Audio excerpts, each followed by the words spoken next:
Hello दोस्तों, स्वागत है आप सभी का आपके अपने YouTube चैनल मैडनिंग स्टडी में। आज हम सीखने वाले हैं नंबर सिस्टम के बारे में। यानी कि नंबर सिस्टम में जितने सारे भी यहाँ पर जिस तरीके से प्राकृतिक संख्या होते हैं, पूर्ण संख्या होते हैं, पूर्णांक संख्या होते हैं, विषम संख्या, सम संख्या, इसके बारे में जानने वाले हैं। तो वीडियो में लास्ट तक बने रहिए। वीडियो पसंद आए तो वीडियो को लाइक, चैनल को सब्सक्राइब और अपने दोस्तों को शेयर कीजिए। तो चलिए वीडियो को शुरू करते हैं।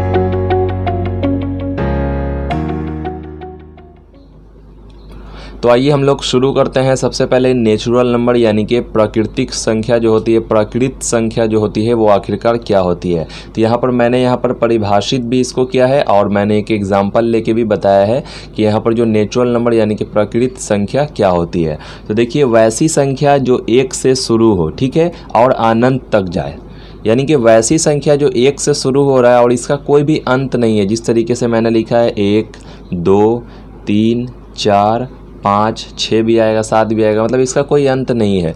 हम कितने तक भी गिनती को पढ़ते जाएंगे लेकिन इसका कभी अंत नहीं होगा। इसको हम लोग क्या कहेंगे? नेचुरल नंबर कहेंगे, जो कि 1 से स्टार्ट होता है, ठीक है, 1 से स्टार्ट होता है और अनंत तक जाता है। उसको हम लोग क्या कहेंगे? नेचुरल नंबर कहेंगे, प्राकृत संख्या कहेंगे। ये ऑब्जेक्टिव में पूछी जाती है, ठीक है। उसके बाद आइए, दूसरा यहाँ पर है होल नंबर। होल नंबर जिसे हम लोग हिंदी में पूर्ण संख्या कहते हैं। पूर्ण यानी कि पूरा, ठीक है। अब चलिए इसको परिभाषा देखते हैं। वैसी संख्या जो शून्य से शुरू हो। यहाँ पर क्या हो रहा था? नेचुरल नंबर में 1 से शुरू हो रहा था, यहाँ पर भी वही है होल नंबर में, लेकिन ये 0 से स्टार्ट हो रहा है, 0 से शुरू हो रहा है। तो 0 भी इसमें सिर्फ ऐड हो जाएगा। 0, 1, 2, 3, 4, 5, ये भी कहाँ तक जाएगा? अनंत तक जाएगा। हम लोग गिनती गिनते जाएंगे लेकिन ये कभी ख़त्म नहीं होगा। अब चलिए थोड़ा सा नीचे आते हैं और जानते हैं इंटीजर्स के बारे में। तो इंटीजर्स आखिरकार क्या होते हैं? इंटीजर्स यानी कि पूर्णांक संख्या, ठीक है। पूर्णांक संख्या यानी कि सभी धनात्मक यानी कि प्लस वाले या फिर ऋणात्मक यानी कि निगेटिव वाले जो भी यहाँ पर नंबर होते हैं, यानी कि सभी धनात्मक एवं ऋणात्मक संख्याओं को पूर्णांक संख्या कहते हैं, ठीक है। जिस तरीके से अगर मैं बात करूँ तो यहाँ पर क्या हो जाएगा? ये माइनस इन्फिनिटी हो जाएगा, ठीक है। माइनस इन्फिनिटी से लेकर के यहाँ पर आप 0 तक आ जाइए, ठीक है। माइनस इन्फिनिटी हो सकता है, ये मैंने -2 लिखा, यहाँ पर हो सकता है कि माइनस में यहाँ पर 4 भी हो सकता है, फिर 3 होगा, 2 होगा, 1 होगा माइनस में, उसके बाद फिर 0 आएगा। उसके बाद हम लोग किस तरीके से बढ़ेंगे? यहाँ पर जिस तरीके से देख रहे हैं ना, होल नंबर यहाँ पर लिखा हुआ, होल नंबर 0 से स्टार्ट हो रहा है, यहाँ पर भी होगा, लेकिन इसमें क्या जुड़ जाएगा? यहाँ पर माइनस इन्फिनिटी से लेकर माइनस वाले जितने भी ऋणात्मक यहाँ पर संख्या है वो भी यहाँ पर ऐड हो जाएगी। तो हम लोगों ने देखा कि नेचुरल नंबर जो है वो 1 से स्टार्ट हो रहा था, ठीक है, यानी कि प्राकृत संख्या, ठीक। और उसके बाद जो पूर्ण संख्या है, होल नंबर है, वो उसमें 0 भी ऐड हो जा रहा था। अब इसमें पीछे की तरफ क्या ऐड हो गया? ऋणात्मक संख्या भी यहाँ पर ऐड हो गया। माइनस इन्फिनिटी से लेकर प्लस इन्फिनिटी तक जो भी नंबर है वो क्या है? पूर्णांक संख्या है, ठीक है। सभी धनात्मक एवं ऋणात्मक संख्याओं को पूर्णांक संख्या कहते हैं। यहाँ पर जो भी संख्या है वो यहाँ पर पूर्ण है, पूर्ण अंक वाले हैं, ठीक है। यहाँ पर कोई भी ऐसा नहीं है कि 0.5 है या 1/2 है, ये सब जो है वो नहीं होगा, ठीक है। वो हो जाएगा परिमेय संख्या में, हम लोग आगे देखेंगे वीडियो में, ठीक है। अब चलिए इवन नंबर की तरफ आते हैं, जो कि पूछा जाता है अक्सर कि आखिरकार जो सम संख्या है वो किसे कहते हैं। तो सम संख्या का जो परिभाषा हो जाएगा वो हो जाएगा वैसी संख्या जो 2 से पूर्णतः विभाजित हो। 2 से पूर्णतः विभाजित होने का मतलब क्या है? हम किसी भी संख्या को अगर लेंगे तो 2 से भाग लगाएंगे तो उसमें 2 से भाग लग जाएगा, लेकिन भाग लगने का मतलब ये नहीं है कि उसमें हम लोगों का शेषफल बचे। शेषफल अगर बच गया तो समझिए वो पूर्णतः विभाजित नहीं हो रहा है। जिस तरीके से अगर मैं 5 में अगर भाग लगाऊंगा अगर 2 से, ठीक है, तो ये देखिए 2 बार में कटेगा और यहाँ पर 4 आएगा, तो 1 यहाँ पर जो है वो शेषफल बच जा रहा है।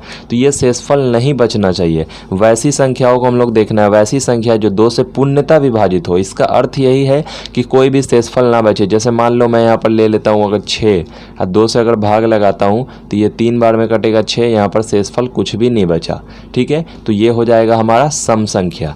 तो मैंने लिखा है वैसी संख्या जो 2 से पूर्णतः विभाजित हो उसे हम लोग क्या कह देंगे? सम संख्या कह देंगे। जैसे 0, ठीक है, 0 किसी भी संख्या के अगर बाद में लगता है, मान लो अगर मैं 1 लिखता हूँ, 1 के आगे अगर 0 लगा दूँ तो ये क्या हो जाएगा? 10 जो है ये सम संख्या हो जाएगा, इसीलिए 0 को भी यहाँ पर सम संख्या में ही रखा गया है। तो उस तरीके से एग्जाम्पल हम लोग का हो जाएगा 0, 2, 4, 6, 8 ये सब जितनी भी संख्या है यहाँ पर, उसमें अगर 2 से अगर भाग लगाएंगे तो ये पूरा पूरा कट जाएगा। अब आइए यहाँ पर हम लोगों ने देख लिया सम संख्या किसे कहते हैं। अब यहाँ पर एक और यहाँ पर नंबर है जिसको हम लोग विषम संख्या कहते हैं, जो कि एकदम उल्टा है किसका, सम संख्या का। ठीक है, विषम संख्या यानी कि ऑड नंबर, वैसी संख्या जो 2 से पूर्णतः विभाजित ना हो। मैंने अभी बात किया ना 5 के बारे में कि 5 में अगर 2 से भाग लगाते हैं तो इसमें एक जो है वो शेषफल बच जाता है। ठीक है, किसी भी विषम संख्या को लेंगे और उसमें 2 से भाग लगाएंगे तो उसमें शेषफल जो है वो एक बचेगा ही बचेगा। ठीक है ना, तो ये जो हमारा हो जाएगा 1, 3, 5, 7, 9। यहाँ पर देखने वाली चीज़ है कि यहाँ पर 0 सम संख्या में था, लेकिन यहाँ पर विषम संख्या में 0 नहीं है। ठीक है, तो यहाँ पर आप देख लेंगे 1, 3, 5, 7, 9, 11। ठीक है, 11 के बाद 13 भी हो जाएगा, 15 भी हो जाएगा, 17 भी हो जाएगा, 19 भी हो जाएगा। ये सब ऐसी संख्याएं हैं जो यहाँ पर क्या हो जाती हैं, विषम संख्या है, जो 2 से पूरा पूरा नहीं कटती है। अब चलिए आगे देखते हैं। अभी हम लोगों ने देखा नेचुरल नंबर यानी कि प्राकृत संख्या, होल नंबर यानी कि पूर्ण संख्या, उसके बाद इंटीजर्स को देखा, इवन नंबर और फिर ऑड नंबर को देखा।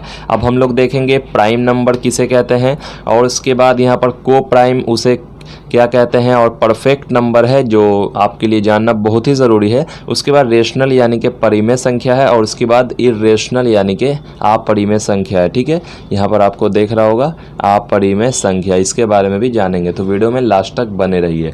तो चलिए सबसे पहले जानते हैं कि आखिरकार ये जो प्राइम नंबर होते हैं यानी कि अभाज्य संख्या, अभाज्य का अगर मतलब ही अगर यहाँ पर संधि विच्छेद करेंगे, भाज्य का मतलब होता है भाग लगने वाला। ठीक है, आ लग गया यानी कि उसका उल्टा हो जाएगा, यानी कि वैसी संख्या जो 1 से बड़ी हो। ठीक है, यानी कि 1 से बड़ी हो, यानी कि वो संख्या 1 तो हो ही नहीं सकती, क्योंकि 1 से बड़ी होने की बात कही गई है। वैसी संख्या जो 1 से बड़ी हो और वह स्वयं से या फिर 1 से पूर्णतः विभाजित हो, यानी कि वैसी संख्या जो 1 से बड़ी हो, यानी कि 1 तो होगा नहीं। ठीक है, यहाँ पर मैं अगर 1 लिख दूंगा तो ये गलत हो जाएगा, चूँकि बात की गई है 1 से बड़ी हो। ठीक है, तो प्राइम नंबर में 1 नहीं आएगा। 1 से बड़ी हो यानी कि 2 हो, 3 भी हो जाएगा, लेकिन आगे क्या लिखा हुआ है, 1 से बड़ी हो और वो स्वयं से या फिर 1 से पूर्णतः विभाजित हो, यानी कि अगर उसमें भाग लगाएंगे तो 2 ही ऐसा नंबर है जिससे हम लोग भाग लगा सकते हैं, या तो 1 से भाग लगे या तो स्वयं से भाग लगे। बहुत सारे ऐसे नंबर हैं, जैसे 2 में अगर 2 से ही भाग लगाएंगे तो भाग लगेगा, या फिर 1 से लगेगा। क्या 3 में अगर सोचेंगे 2 से भाग लगाने लगेगा, नहीं लगेगा। 3 में 3 से ही भाग लगेगा या फिर 1 से भाग लगेगा। 5 में सोचेंगे 2 से भाग लग जाए, नहीं लगेगा। 3 से भी लग जाए, नहीं लगेगा। ठीक है, यहाँ पर 5 में 5 से ही भाग लगेगा या फिर 1 से भाग लगेगा। उसके बाद जो मैंने यहाँ पर 7 लिखा, 7 में अगर सोचेंगे कि किसी दूसरी संख्या से भाग लग जाए 1 और 7 के अलावा, नहीं भाई, नहीं लगने वाला। उसके बाद 11 में सोचेंगे कि अगर यहाँ पर लग जाए भाग किसी दूसरे संख्या से 11 और 1 के अलावा, नहीं लगने वाला भाई, अब ट्राई करके देख लो। उसके बाद 13 भी वैसा ही नंबर है जिसमें हम लोग सोचेंगे कि भाग लग जाए 1 और 13 के अलावा किसी नंबर से, नहीं लगने वाला। 17, इस तरीके से 100 के अंदर, ठीक है, 100 के अंदर जितनी सारे भी ऐसी संख्याएं हैं वो यहाँ पर प्राइम नंबर कहलाती हैं। ठीक है, तो वैसी संख्या जो 1 से बड़ी हो और वो स्वयं या फिर 1 से पूर्णतः विभाजित हो। ठीक है, लेकिन याद रहे 100 के अंदर जितने भी सारे नंबर यहाँ पर क्या करती हैं, लाई करती हैं, उसी नंबर की बात कही जा रही है वो सब। चलिए जानते हैं कि को प्राइम नंबर क्या होता है। ठीक है, तो को प्राइम यानी कि सह अभाज्य संख्या, वैसी 2 संख्याओं की जोड़ी जिसका HCF यानी कि महत्तम समापरिवर्तक 1 आता हो। ठीक है, वैसी 2 संख्याओं की जोड़ी, ठीक है, वैसी 2 संख्याओं की जोड़ी जिसका HCF जो है यानी कि मासा 1 आता हो, यानी कि 2 और 3, 2 1 और 3 एक ऐसा नंबर है जिसको आप अगर HCF निकालोगे तो उसका जो HCF है वो 1 ही आएगा। 8 9 का भी HCF निकालोगे तो 1 ही आएगा। तो ऐसे नंबर को हम लोग को प्राइम नंबर यानी कि सह अभाज्य संख्या हम लोग कहते हैं। ठीक है, अब चलिए परफेक्ट नंबर की ओर बढ़ते हैं, जो सही संख्या जिसको हम लोग हिंदी में कहते हैं। ठीक है, तो वैसी संख्या जो अपने गुणकों के योग के बराबर हो परंतु स्वयं को छोड़कर हो। समझ में आया आपको बात? वैसी संख्या जो अपने गुणकों के योग के बराबर हो परंतु स्वयं को छोड़कर हो। गुणक का मतलब क्या हुआ, किसी भी संख्या में बहुत सारे ऐसे नंबर हैं जिससे भाग लगाया जा सकता है, ठीक है। अगर मैं 6 में बात करूं तो 6 1 से भी विभाजित होगा, 2 से भी होगा, 3 से भी होगा, ठीक है। लेकिन 6 खुद से भी विभाजित होगा, 6 से भी होगा। लेकिन यहाँ पर क्या कहा गया है, वैसी संख्या जो अपने गुणकों को योग के बराबर हो परंतु स्वयं को छोड़कर। तो इसको तो भाई छोड़ दो, यहाँ पर इसको छोड़ दो, इसको जोड़ो, 3 2 5 1 6 आ रहा है ना, 1 2 3, ये क्या था, गुणक था। इसको अगर योग किया जाए तो ये 6 आ रहा है, जो कि बराबर है इस वाले 6 के। अब यहाँ पर 28 है, ठीक है। 28 1 से विभाजित होगा, 2 से भी होगा, 4 7 28 भी होगा, 7 चौके 28 भी होगा, 14 दूनी भी होगा और 28 से भी होगा। लेकिन 28 को क्या करना है, छोड़ देना है। अब इसको जोड़ेंगे तो कितना हो जाएगा, 14 7 हो जाएगा, 21 21 4 25 25 3 28। इस तरीके से जोड़ेंगे, 1 2 3 4 7 और 14 को जोड़ेंगे तो ये 28 आ जाएगा, यानी कि परफेक्ट नंबर हो जाएगा 28 यहाँ पर। अब चलिए आगे बढ़ते हैं रेशनल नंबर की तरफ, जो कि काफ़ी पूछा जाता है, यहाँ तक के प्रूफ करने के लिए भी कहा जाता है कि सिद्ध करें कि मतलब कोई संख्या ले लिया जाता है p/q के रूप में और बताया जाता है कि वो संख्या परिमेय संख्या, ये सिद्ध करना होता है, ठीक है। तो सिद्ध करने के पहले हम लोग ये जान लें कि रेशनल नंबर होता क्या है। तो वैसी संख्या जो p/q के रूप में हो, ठीक है। अब p एवं q जो है वो पूर्णांक हो। पूर्णांक अभी हम लोगों ने पढ़ा ना, जो -∞ से लेकर +∞ तक, प्लस अनंत तक चला जा रहा था, वो है पूर्ण संख्या, ठीक है। और जो q = नॉट 0 हो, यानी कि q जो है, ये जो अंश है, ये हर है, हर जो होगा वो कभी 0 नहीं होगा। तो यहाँ पर देख लीजिए रेशनल नंबर क्या होगा। 1 को हम लोग कह सकते हैं यहाँ पर परिमेय संख्या, क्योंकि हम लोग 1 को क्या लिख सकते हैं, 4/4 भी लिख सकते हैं, ठीक है। 8/8 भी लिख सकते हैं, क्योंकि काटेंगे तो ये तो एक ही बचेगा ना, 1/1, यानी कि एक को एक भाग में बांटेंगे एक ही होगा ना। 6 भी लिख सकते हैं, 1/8 भी लिख सकते हैं, -2/3 भी लिख सकते हैं, ठीक है। यहाँ पर देख रहे हैं ना, यहाँ पर p/q है, पूर्णांक है। पूर्णांक में हम लोग पढ़ा -∞ से लेकर +∞ तक जो भी नंबर लाई करते हैं। तो ये देखिए -2 है ना, उसके बाद है 4/2, ठीक है। तो ये हो जाएगा हमारा रेशनल नंबर।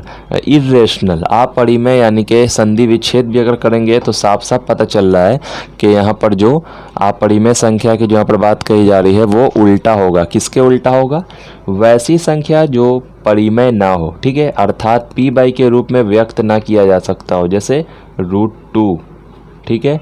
पाई का मतलब होता है, पाई का मतलब क्या होता है, पाई का जो मान होता है वो होता है 3.14, उसके बाद 0.23 और ये चलता ही जा रहा है, डॉट डॉट डॉट, मतलब ये ख़त्म होने का नाम ही नहीं ले रहा है। तो यहाँ पर जो पाई है वो क्या हो जाएगा, अपरिमेय संख्या हो जाएगा। तो इस तरीके से हम लोगों ने इस वीडियो में जाना कि आखिरकार जो यहाँ पर है नेचुरल नंबर क्या होते हैं और होल नंबर क्या होते हैं, इंटीजर्स क्या होते हैं और फिर इवन नंबर क्या होते हैं, ऑड नंबर और प्राइम नंबर, को prime number, perfect number, rational number और फिर इरेशनल नंबर के बारे में जाना। तो मैं उम्मीद करता हूं कि वीडियो आपको पसंद आई होगी। तो वीडियो को लाइक ज़रूर से कीजिएगा और वीडियो पसंद आने के बाद अपने दोस्तों को भी शेयर कीजिए।